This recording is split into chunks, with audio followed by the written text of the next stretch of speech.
In one of the theory in international relation, the modernization theory, it recognizes cities as engines of development. But contemporary urban study remind us that growth must be managed carefully to avoid creating a new social problems. So yeah, I think large cities are symbols of progress, but also sources of problems. Yeah, exactly. I agree. Technology is a tool, not a strategy. Smart traffic systems, digital services, and data-driven management can improve efficiency. But good leadership, effective planning, and public participation remain essential. A city does not become smart simply because it has advanced technology. A city becomes smart when technology improves people's lives. Okay. A city where public transportation is efficient, green spaces are abundant, housing remains affordable, and digital technology improves public services. Most importantly, opportunities should be accessible regardless of someone's socio-economic background. So the city of the future should not only be smart, it should also be equitable and also sustainable.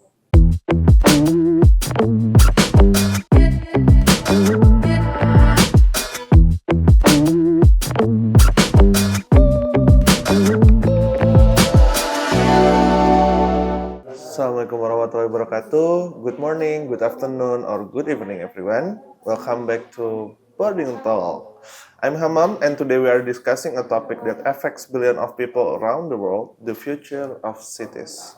Over the past century, cities have grown at an extraordinary pace. More people than ever before live in urban areas, and many experts predict that this trend will continue for decades. Cities are often seen as centers of opportunity, innovation, education, and economic growth. However, they also face major challenges such as traffic congestion, pollution, housing shortage, and increasing pressure on public services. This leads us to the big question: are megacities still sustainable, and what should the cities of the future looks like? And to explore this topic, I'm joined by Miss Miss Anggi. Anggi. Hello. Okay, so let's begin with a personal question, Miss Anggi. Would you prefer living in a mega city or a smaller city or a village, maybe? Personally, I prefer living in a smaller city that still offers sufficient economic opportunities, but we also need to see that in Indonesia it's not really possible, right? When we live in a rural area, Yeah. I think the economic opportunities is very limited because the social well-being and also there are inequalities for the jobs and opportunities. So I think it's not really possible. But personally, I would prefer living in a smaller city with that offers sufficient economic opportunities. Okay. Yeah, what do you think? Yeah, personally, I can say the advantage in both megacities offer more opportunities, but smaller cities often provide a calmer and more balanced lifestyle. And for me, I personally Big live, cities. yeah, megacities. Because in small cities they don't really have like the charger for your electric No, not cars. like that. Not For like your that, but I can live in convenience, like last episode. okay, okay. Okay. Next, are large cities symbols of progress or sources of problems? I think I think it's both. I Hmm. think it's both because large cities are often a symbolic of economic growth, Okay. of innovations, Okay. and modernizations. Like when you go to Sudirman Street in Jakarta, what do you think of it? You, oh yeah, what do you think of it? Yeah, I think it's like the central of Indonesia. Yeah, and you see all the infrastructure, Yeah, all the the buildings, buildings so and the hotels. the skyscraper. You are in awe, right? Yeah. Because of the rapid Yeah. growth and modernizations part of Indonesia in Jakarta, especially. And however, it is not always like that, like all the buildings or the skyscrapers. It's not like that in all Indonesia, right? And the large cities that you also saw in Jakarta also face challenges such as congestion, pollution, and also, like what you said, housing shortages and Yeah. inequality. In one of the theory in international relation, the modernization theory, it recognizes cities as engines of development. But contemporary urban study remind us that growth must be managed carefully to avoid creating a new social problems. So yeah, I think large cities are symbols of progress, but also sources of problems. And you? Yeah, I agree. Megacities are powerful engines of development, but they can become their own victims of their own success if growth is not properly managed, like you said. Why are people increasingly moving to large urban centers? Yeah, the main reason is just like relating to what I've said before, is because of the opportunities, economic opportunities mainly. Yeah.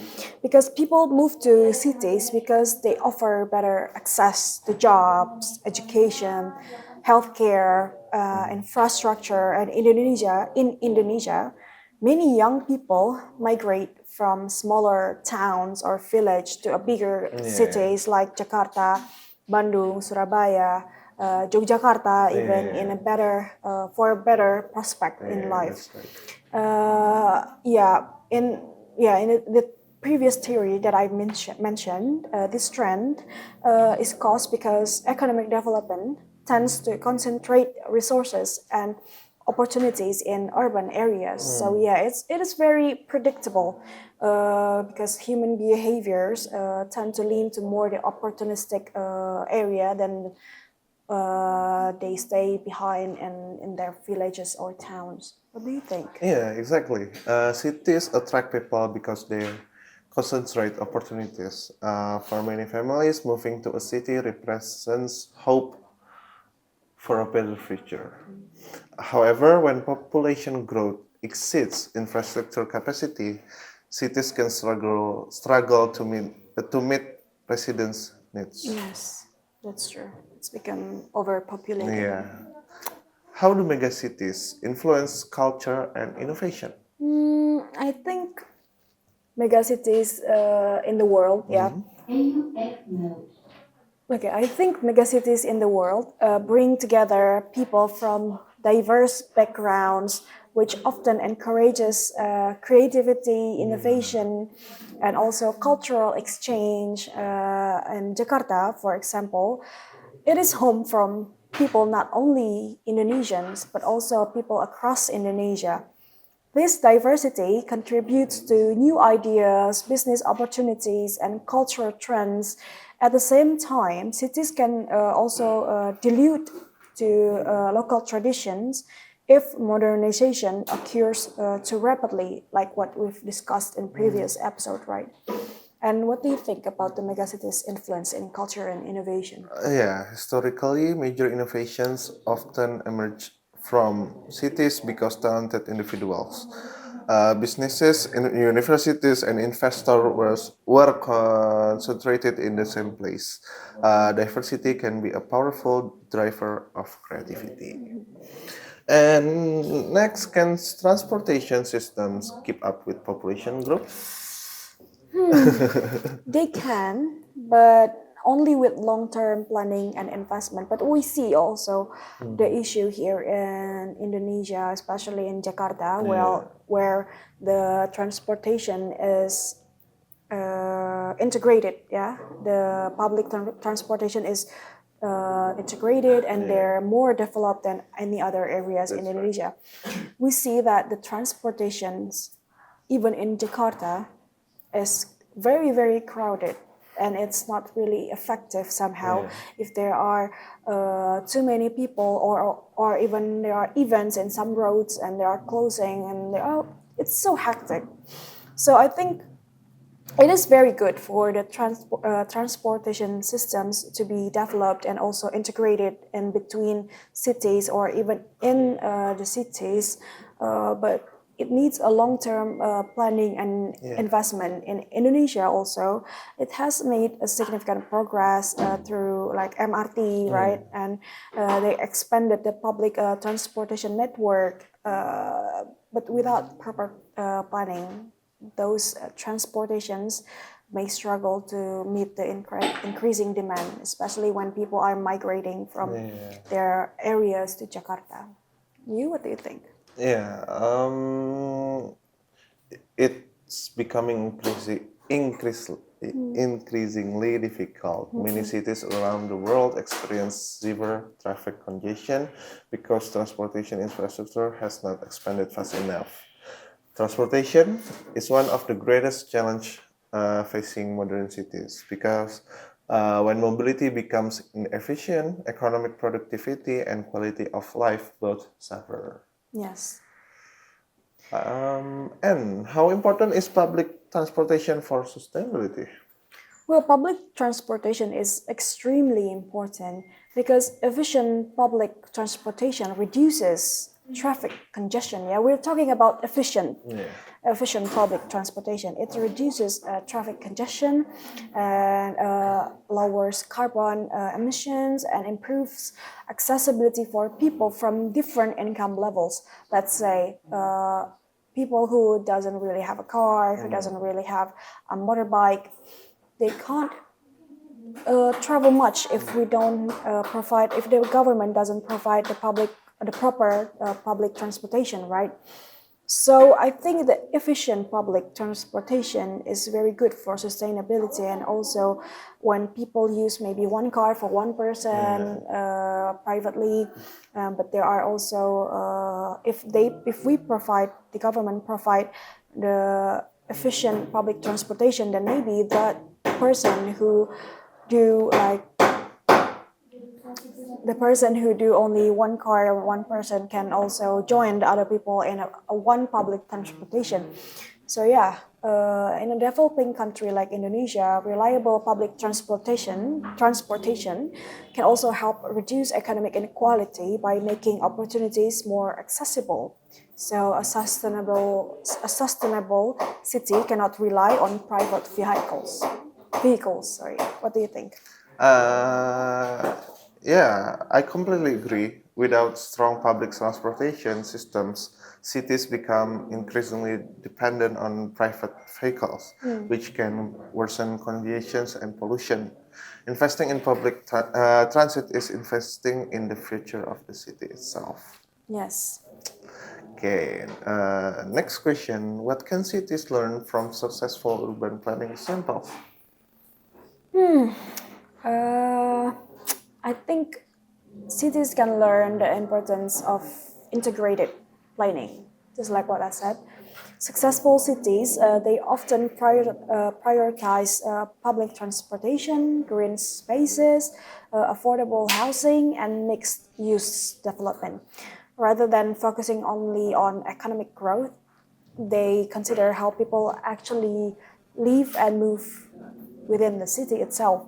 So for Indonesia, well, if it's going to be continuing the project, it will be relevant for the new urban project of IKN. Okay. But if not, then we can just focus on those aspects for Jakarta, or even cities outside Java or in Java, other cities beside Jakarta.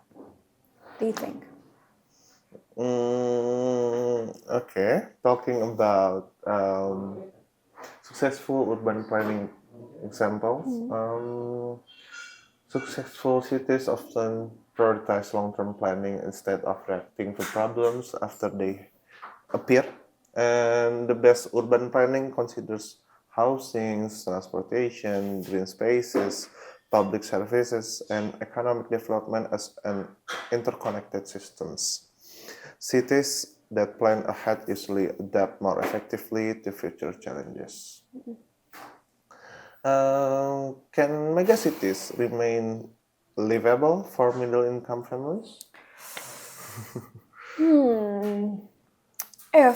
If we're talking about the megacities that has affordable housing, accessible transportation like Transjakarta or KRL, quality public services, and also effective governance. If we're talking about that, then yes, we can. The middle-income families can live in the megacities.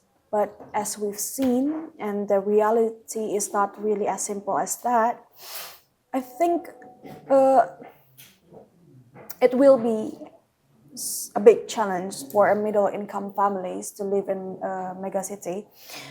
Because one challenge in many global cities is that rising living costs push middle-income families farther away from city centers. So if housing and transportations become too expensive, economic growth may benefit only a small portion of the population, and livability should be a priority alongside economic development and not just like something that can be put aside. Guys, what do you think? That may become increasingly difficult if housing prices continue to rise faster than the income. In many large cities, affordability is becoming one of the biggest challenges. A city cannot truly thrive if teachers, healthcare workers, public servants, and other essential workers can no longer afford to live there. Yes. Is smart city technology enough to solve urban problems? I think it's not really in the capacity to do that as of right now. So I will say no, because technology can help improve traffic management, public services, and resource efficiency, but it cannot really solve every problem there is, like issues such as inequality, governance, housing affordability, and social inclusion. It require not technology, but social policy solutions. So it's more related to the governance, to the people, to the human capability, and not the technology. So technology should support good governance rather than replacing it, because it still needs the human touch in those aspects. What do you think? Yeah, exactly. I agree. Technology is a tool, not a strategy. Smart traffic systems, digital services, and data-driven management can improve efficiency. But good leadership, effective planning, and public participation remain essential. A city does not become smart simply because it has advanced technology. A city becomes smart when technology improves people's lives. Okay. Our final discussion question. What should the ideal city of the future look like? For me, the ideal city would be sustainable, inclusive, connected, and human centered. It would provide economic opportunities while protecting the environment and ensuring a high quality of life for all residents. What about you, Ms. Anggia? For me, as an Indonesian citizen, I envision a city where public transportation is efficient, green spaces are abundant, housing remains affordable, and digital technology improves public services. Most importantly, opportunities should be accessible regardless of someone's socio-economic background. So the city of the future should not only be smart, it should also be equitable and also sustainable. I think that's it for me. Okay, so today's discussion reminds us that cities are much more than buildings and infrastructure. They are places where people pursue their dreams, build communities, and shape the future. Thank you, Miss Anggi, and thank you for everyone who watching. Bye, guys. Assalamualaikum.